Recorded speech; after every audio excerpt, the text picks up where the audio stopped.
ये मेरे अकब में आप देख सकते हैं कि ये इस वक्त जो ये गली है, ये चांद का जो है वो एक मंज़र पेश कर रही है। इस गली में जो है वो आप देख सकते हैं कि मुकम्मल तोड़ फोड़ जो है वो हो चुकी हुई है। शायद ही अरसों पहले कोई आया था यहाँ पर तामीरात का सोच कर इस गली को जो है वो उन्होंने उखाड़ा, मगर बाद में क्या हालात किए कि अब यहाँ पे पानी का मसला जो है वो इस तरह से होता है कि ये गली जो है वो नहर, नदी और किसी गंदे नाले का जो है वो मंज़र पेश करते हैं। विंडोज़ में भी हम आपको फुटेजेस दिखाएंगे कि इस गली में जो है वो आखिर क्या मनाजिर होते हैं। मज़ीद भी शहरियों से बात करते हैं। अस्सलाम वालेकुम, कैसे हैं आप? खैरियत से, ठीक ठाक हैं? दुआएं। कितने अरसे से सर इस इलाके में रह रहे हैं आप? सर मैं 15 साल से यहाँ पे रह रहा हूँ। 15 साल तो एक बड़ा अरसा होता है।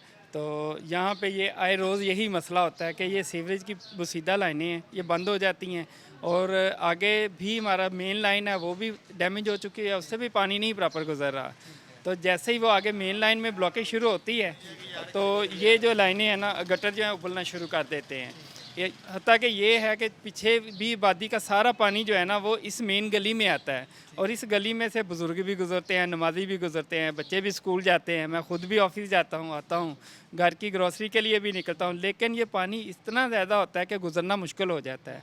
हम बाइक की मदद से ही निकल सकते हैं और अगर पैदल जाएं तो हमारे कपड़े भी गंदे होते हैं और नीचे जो है मैं देख रहा हूँ माह रमज़ान का एक बड़ा एक मुक़द्दस महीना चल रहा है और इस महीने में मरियम नवाज़ ने स्पेशली अहकामात जारी किए हैं कि पूरे पंजाब की जो है वो सफाई जो है वो बिल्कुल 100% श्योर करें कि ये होनी चाहिए। महकमों को उन्होंने बताया, मगर ये गली का मैं सूरत हाल सारा देख रहा हूँ, आपको भी दिखाता हूँ, विंडोज़ फुटेज में आपको भी मैं दिखाऊँगा ये तमाम सूरत हाल। ये कितने अरसे से ये मसला चल रहा है आपका? ये मसला तो पिछले तकरीबन 5 से 7 साल से चल रहा है, लेकिन अभी जो है ना रमज़ान में ये 10 रमज़ान तक तो हमारे यहाँ से गुज़रना भी मुहाल था।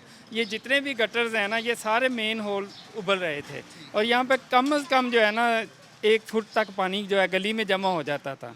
हम बड़ी मुश्किल से ईंटें रख के गली में उनके ऊपर से गुज़र के मस्जिद तक जाते थे। तो दूसरा ये है कि जैसे ही ये आगे से ब्लॉकेज शुरू होती है पीछे से भी पानी यूज़ होता है, क्योंकि रमज़ान में आपको पता है कि सब लोग घर होते हैं। सहरी के वक्त मस्जिद फजर की नमाज़ के लिए जाना हमारे लिए मुहाल था, तो तरावी और सारा दिन तो वो यही मसला था। जितने भी ये मेन गटर है ना ये सारे दिन में उबलते ही रहते थे। रात को 10-12 बजे के बाद ये फ़्लो कम होना शुरू होता था या फिर वो आगे मेन डिस्पोज़ल चलाते थे तो पानी जो है ना ड्रेन हो जाता था। आपने कभी महकमे में शिकायत की है? हमारे साथियों ने बाकायदा रिट की है, इसका कोर्ट केस भी चलता रहा है।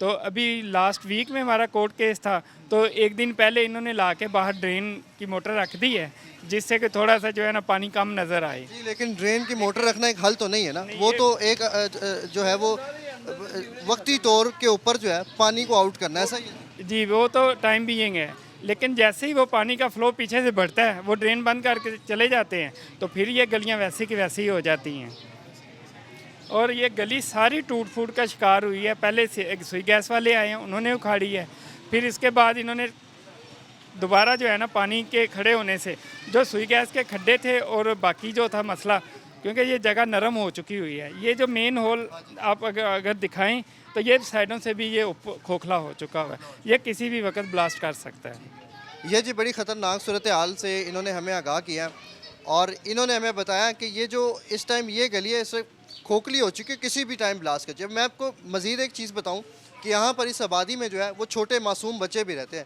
जो कि हर वक्त जो है वो जरासीमों का शिकार भी हो सकते हैं। पंप चलता ही नहीं है, पंप चले तो पानी डिवाटरिंग होती है वरना नहीं होती। ये तो 1.5 महीने से तो बिल्कुल तबाही मची हुई थी, इधर आदमी घर से नहीं निकल सकता। ये देखो कितना यहाँ जहाँ तक पानी सीवरेज का था। अब अगर ये मैं आपको दिखाऊं, मोस्ट इम्पोर्टेंट चीज़ ये है कि आप देख सकते हैं कि मजबूरी के तहत इन्होंने यहाँ पर एक पूरा इन्होंने बन्नी टाइप बना दिया है कि पानी जो है वो इनकी दुकान में दाखिल ना हो सके। तो ये भी बड़ी अफसोसनाक सूरत हाल है। मजीद भी बात करते हैं। अस्सलाम वालेकुम, कैसे हैं आप? खैरियत से? शुक्र अल्लाह भाई। आप इस गली से जा रहे हैं मोटरसाइकिल पे जा रहे नहीं भाईजान, साडा इस गली च घर है, साडा रोज़ दा रहन बहन इस गली च। नमाज पढ़न जाने हैं तो फिर भी कपड़े पाक नहीं रहिंदे। जे किसी के सज्जन दोस्त की रोज़ अफतारी करन किदे जाना, कोई मेहमान आ जावन तो परेशान है। साडी तो बर्बादी हुई, बच्चे ने तो भी परेशान, आ भी परेशान। इन्ना इन्ना पानी हुंदा गोडे गोडे इस गली 24 घंटे, गटर बंद होंगे ने जी, बड़े परेशान होंगे इस बाजार जी। आप तो नौजवान हैं, आपने महकमे में शिकायत की है? और की किन्नी बारी की, कोई सुनता ही नहीं, साडी माड़े बंदे की गल ही नहीं कोई सुनता। ये मैं आपको बंदे भी गिनवाऊंगा कि यहाँ पर कितने बंदे मौजूद हैं और कितने लोगों ने यहाँ पे जो है वो शिकायत अपनी ਸਾਰਾ दर्ज ਬਾਜ਼ਾਰ ਹੀ करवाई। ਪਰੇਸ਼ਾਨ ਹੈ ਜੀ, ਟੋਟਲ ਸਾਰਾ ਬਾਜ਼ਾਰ ਪਰੇਸ਼ਾਨ ਹੈ। ਕੋਈ ਬੰਦਾ ਸਾਡੀ ਗੱਲ ਹੀ ਨਹੀਂ ਸੁਣਦਾ, ਪਤਾ ਨਹੀਂ ਕੀ ਵਜ੍ਹਾ। ਮਾੜੇ ਸਮੇਂ ਕੇ ਵੋਟ ਜਦੋਂ ਲੈਣੇ ਆਣੇ ਉਹ ਸਾਰੇ ਸਾਡੇ ਆਉਂਦੇ ਸਨ ਜਾਂਦੇ ਸਨ, ਸਾਰੇ ਚੌਧਰੀ ਸਾਡੇ ਤਾਬੇਦਾਰ ਹਨ, ਤੇ ਜਦੋਂ ਹੁਣ ਕੋਈ ਸਾਡੇ ਨਾਲ ਸਲਾਮ ਲੈ ਕੇ ਨਹੀਂ ਰਾਜ਼ੀ ਜੀ। आपने वोट किसको दिया था इस बार? ਉਹ ਛੱਡ ਤੇ ਤੁਸੀਂ ਸੀ ਜਿਹਨੂੰ ਵੀ ਦਿੱਤਾ ਹੈ ਜੀ। नहीं नहीं, वो तो बड़ा उन्होंने बताया था कि हमें वोट दें। ਲੀਗ ਨੂੰ ਦਿੱਤਾ, ਅਸਦ ਖੋਖਰ ਨੂੰ ਦਿੱਤਾ ਹੈ ਵੋਟ ਜੀ। वो तो उन्होंने बड़ा एक दावा किया था कि हमें वोट दें, हम आपके सारे मसले। ਤਾਂ ਰੋਂਦੇ ਪਏ ਆ ਜੀ। ये जी अता तारड़ साहब के लिए भी सोचने और समझने का लम्हा फिक्री है कि वोट जब मांगने आते हैं तो फिर वो क्या दावे लेकर आते हैं, और जब इलेक्शंस हो जाते हैं उसके बाद क्या सूरत हाल होती है। सूरत हाल है, आप नज़र मार लो, कैमरा मारो, बाजार का पता लगे साडे बाजार की सूरत हाल है। साडा रस्ता रोज़ का ही, ਅਸੀਂ ਬਾਹਰ ਇੱਥੋਂ ਨਿਕਲਣਾ ਹੈ ਤੇ ਇੱਥੋਂ ਹੀ ਅੰਦਰ ਜਾਣਾ ਹੈ।